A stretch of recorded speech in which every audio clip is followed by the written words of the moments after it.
پورے شہر میں نے کرنا ہی ذکر مصطفیٰ ہے تاکہ وہ اس ایک الزام کو بھی دھویا جا سکے. کہنے علی تو سنانا آتا ہے، نبی سنانا نہیں آتا. تو آپ کو منبر اہل بیت اطہار علیہ السلام ہی سے سمجھ میں آئے گا کہ جب ہم علی بیان کرتے ہیں، کل میں نے اشارہ کیا تھا کہ چونکہ آپ نے مصطفیٰ کو سنا ہے اپنے مولانا سے اور مرتضیٰ کو سنا ہے ہمارے مولانا سے، اس لیے آپ کے ذہن میں ڈاؤٹ ہو گیا کہ مرتضیٰ کو بڑھا دیتے ہیں. اس لیے کہ آپ نے جب، میں بات کر رہا ہوں بڑے ادب احترام سے، لیکن جو بات کتابوں میں لکھی ہوئی ہے کہ جب آپ نے اگر سنا یا کہیں پر پڑھا کہ وحی نازل ہوتے وقت نعوذ باللہ من ذالک جبرائیل آئے اور انہوں نے سینہ کھولا حضور مکرم کا، اور کچھ نعوذ باللہ ایک دبا تھا اس کو نکالا، اور آپ نے یہاں سے سنا کہ جبریل تو شاگرد علی ہے، تو آپ کو ڈاؤٹ تو ہوگا کہ یہ تو کیا فرما دیا آپ نے مولا علی کے بارے میں، کہ استاد جبریل کیسے ہو گئے، انہوں نے تو رسول اللہ کے سینے کو کھولا تھا. اس لیے کہ جب جعلی فیبریکیٹڈ روایات کو پڑھا جائے گا، خلاصہ کر دوں، اگر حدیث بنی امیہ کی حدیث مینوفیکچرنگ کمپنی انلمیٹڈ سے حدیث آپ بیان کریں گے تو اس میں یہ مشکل آئے گی. لیکن ہم تو امیر المومنین کے فضائل کو بیان کر کے کہتے ہیں کہ انا عبد من عبید محمد، میں تو محمد کے غلاموں میں سے غلام ہوں. یہ الگ بات ہے کہ علی نے غلام کہا، اللہ نے نفس کہا، ہر ایک کے اپنے اپنے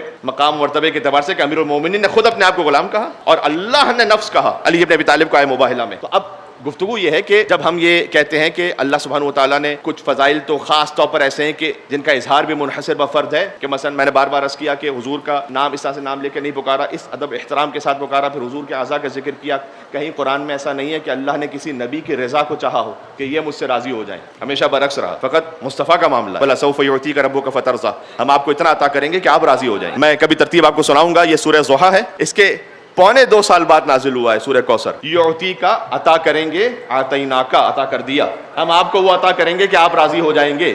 انا اعطیناک الکوثر سیدہ کی صورت میں ہم نے آپ کو وہ عطا کر دیا. لیکن اب ایک دوسری اور بنیاد میں اسٹیبلش کر رہا ہوں آپ کی خدمت میں. ایک کل تک کا تھوڑا سا خلاصہ تھا، کچھ مزید اضافات کے ساتھ جو میں نے آپ کی خدمت میں سنایا. ایک اور بنیاد کو اسٹیبلش کرنا ضروری ہے کہ جب آپ اسوہ رسول مکرم صلی اللہ علیہ وآلہ وسلم کو لیں گے تو اس کا اصل ماخذ اور سورس وہ ہم نے کہا کہ قرآن ہے. یعنی میں کہنا یہ چاہتا ہوں کہ ابن حزم وہاں سے آپ اسوہ رسول کا اصل سورس نہیں ہے، وہ ابن کثیر نہیں ہے، ابن اسیر نہیں ہے، ابن تیمیہ نہیں ہے. کیوں نہیں ہے؟ اس کی دلیل پھر قرآن. کیا قرآن میں یہ نہیں ہے؟ آج سورہ جمعہ کو میں اس لیے پڑھ دوں کہ جمعہ کا دن گزرا ہے، 62واں سورہ ہے، اور اس کی آخری آیت ہے کہ اللہ سبحانہ وتعالیٰ نے فرمایا کہ اذا رأوا تجارۃ او لہوا انفضوا الیہا وترکوک قائما. اے رسول، جب آپ جمعہ پڑھا رہے ہوتے ہیں، اور بعض ایسے لوگ ہیں کہ جب تجارت کو دیکھتے نہیں بلکہ اس سے بڑھ کر کھیل تماشے کو خالی دیکھتے ہیں، انفضوا الیہ، آپ کو چھوڑ کے چلے جاتے ہیں. جو چھوڑ کے جانے والے ہیں، یہ قرآن یہودیوں کی بات کر رہا ہے کیا؟ یہ قرآن عیسائیوں کی بات کر رہا ہے کہ جو نماز جمعہ میں رسول اللہ کے ساتھ کھڑے ہوئے تھے؟ نہیں، یہ تو کچھ بظاہر ساتھ میں اپنے ہیں. حضرت جابر بن عبداللہ انصاری کی روایت ہے کہ اتنے لوگ حضور کو چھوڑ کے چلے گئے. آج بھی وہ مقام کی نشاندہی کی جاتی ہے مدینہ منورہ میں کہ جہاں پر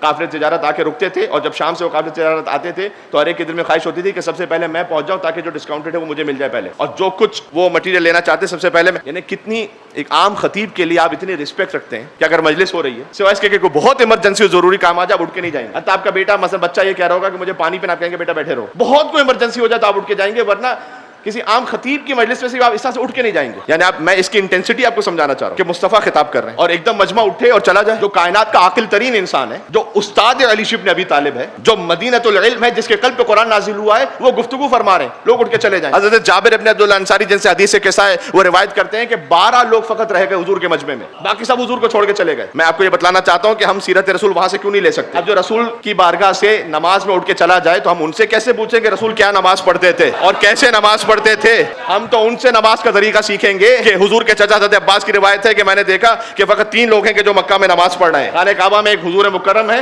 ان کے ساتھ ایک بچہ ہے، اور ایک بی بی ہے خدیجہ الکبریٰ سلام اللہ علیہا. ہم اس گھر سے نماز سیکھیں گے کیونکہ قرآن نے کہا کہ کچھ لوگ چھوڑ کے چلے جاتے ہیں. 12 فقط لوگ رہ گئے تھے، اور حضور مکرم کا فرمان ہے یا امام کا فرمان ہے کہ اگر 12 بھی یہ چھوڑ کے چلے جاتے مثلا تو اللہ اسی وقت مدینہ پر عذاب نازل کر دیتا. یعنی اللہ کے لیے اتنا گرا تھا یہ کہ میرا حبیب خطبہ ارشاد فرما رہا ہے اور تم چھوڑ کے چلے جاؤ. کس کی خاطر؟ چند پیسوں کی خاطر نہیں، او اللہ ہوا، اچھا پیسے بھی نہیں، کوئی تماشا ہے اس کو دیکھنے کے لیے. تو یہ میں نے عرض کیا کہ کوئی غیر مسلم تو نہیں ہے. دیکھیں میں بہت انصاف سے بات کرنا چاہتا ہوں، میں نے کوئی حدیث نہیں پڑھی اس سلسلے میں، آیت پڑھی. اس کا مطلب ہے کہ کچھ لوگ ایسے ہیں کہ جو رسول اللہ کو چھوڑ کے چلے جاتے ہیں نماز. تفصیل میں نہیں جا سکوں گا، خالی ایک جملہ کہوں گا. یعنی یہ کہ تاریخ میں 2 طرح کے فرار ہیں، ایک مسجد سے فرار ہے، ایک میدان جنگ سے فرار ہے.